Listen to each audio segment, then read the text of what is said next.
How's it going?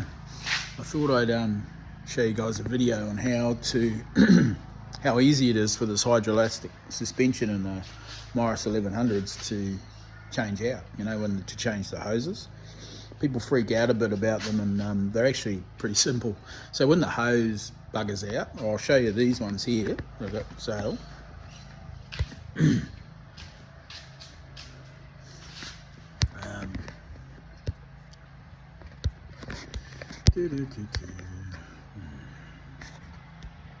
Some reason I can't turn the video around, but I'll show you.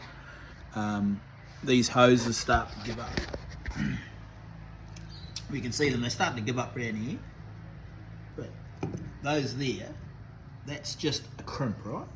So you just get a die grinder and you just put a slot in it, pull it off. And the same with this one. So you just die grind that off. So you just cut that through, and there's a ferrule inside. So everybody knows what a ferrule is. So just put a hydraulic hose. So you need something that's well, they're 230 psi. They should be 220, 230 psi. Run those hydrolastic suspension out. So you need something that's going to cope with that. So hydraulic hose, like a water hose, but you got to make sure it's got at least 350 psi. You know, 250, this won't cut it. The hose will end up getting a pinhole at it and neck minute. So I'll show you on the car, hydrolastic, you know, the bag. It'll show you if you can see the ferrule down there. So that's all it is. It's got grooves in it. So the hose fits over top, and then there's the ferrule on the other one. You can see it. So it's easy, right? So you just put a hose clamp on it. The hose clamps you want to get are these ones. So they're quite wide and they'll grip anything. So you just put, I had a blue hose on it. I'm trying to track down some black hose, but I had a blue hose which had a 350 PSI rating, which was real good, but you know, like I wanted something, I want black, I don't want blue with writing on it, Ryco on it, but it's just a hydraulic hose, you know. So you get the ones, you just go to Pertec or Ryco or wherever and just take it in and say, look, I just want a hose to fit here. I don't want it to expand. I want it to be able to hold the pressure. And just put them on. They're actually really easy. Also, I've had heaps of people ask about making them single. The units, and it's not that hard to do, right? So just treat it, it's just a bloody airbag really, but it's got fluid in it. So you can actually just chop the tops off them, chop those big pipes out and run each individual bag separately. So it's not hard, like you just put a unit on there, you put one with a tap on it, and then you pump it up, get it to the pressure you want with your pumping, which I'll show you mine. All it is a hydraulic testing kit, and I just adapted it. It's pretty easy. It only cost me like 150 bucks or something. There it is there. So that's all it is. And it's got a pressure gauge on it, right? A couple of taps. It's real simple. So you put your half mix of coolant and MEFs in there and pump it up. It takes bugger all, right? They take bugger all. So if you individualized each unit, you could put a tap on it. So when you pump it up, because you really do want to put a tap on it, you put in something like that, right? So you put that on there, so you can still pump it up and then you turn it off.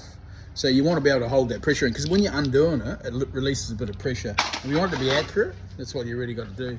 So you could either have the back two tapped into together and then the front two if you really wanted to. So you could do front and back, or do each individual one.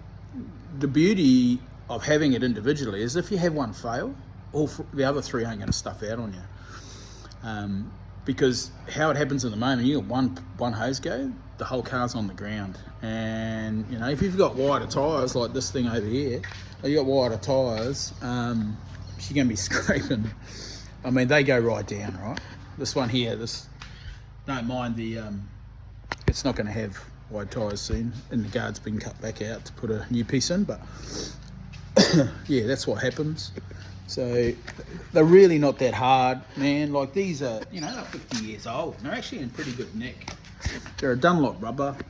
check them out. Like the things that go on them is those little boots on the end, but who cares? Inside, the actual rubber is actually really, really good. So, I can pump those up to 250 psi and they won't blow. You want to have something attached to them. You don't want to pump them up when they're not on the car. But, you get the idea. And they're pretty easy. Everything, it's pretty easy to change out. So as you can see, you just die grind those hoses off, put a new hose on. Simple. Real simple. But like I say, if you wanted to run single units, I'd run the front two together and then put them into a T, pump it up, have a tap so you can turn it off. Once you get it to pressure, you want to turn it off so you can disconnect and you don't lose any pressure. And if you got the front and back, you can get the front up or back, whatever you want to do, you can have the front down a bit, or, there might be some big boys in the back, you want to pump up the back a bit, whatever you want to do. I reckon you'd get more control over the height of your vehicle if you had it individualized. So that's what I'm probably going to do on that black one. It's probably eventually I got to replace those back hoses, just a bit of insurance that I don't sit on the side of the road trying to whip one of those bags out, because that's not real tough. It's not real easy, So I'd do that. Maybe put a unit in the boot where I can actually, put the hoses up in the boot and be able to tap into it there and pump it up. And the same with the bonnet, just join it in the middle somewhere where I can just tap into it, turn it off, get it to the pressure I want, and then job done. Don't freak out like the individually, like that pump thing. I can't even remember what it's called now. It's a hydraulic testing unit, right? So you just put the fluid in there, turn on a couple of taps, you work it out, right? Pump it up, and it's like, oh shit, you got to be able to let the air out sometimes. So sometimes I just open the tap till it bubbles, and then, because you don't want the air in there. But once you pump it up to pressure, it stays up, man. If everything's good, the hoses are good. Yeah. Anyway, see you later. Any questions, put them in the comments. Put them in the comments, and I'll help you out.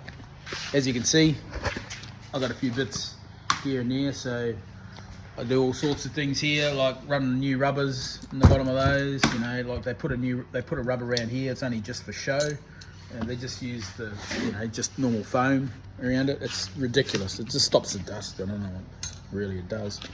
And the same with those back ones. I just run the rubber. Put it in, it's pretty simple, and you just put a bit of rubber around it. You can use the stuff off like the gym, that soft rubber, cut that out. But like I don't put them on the black one, I just leave them out. The rubber that it needs is in there, so the little dust things just a waste of time, and it really looks shit anyway after it gets a bit old. So it's not part of the suspension. So. Alright. Bye.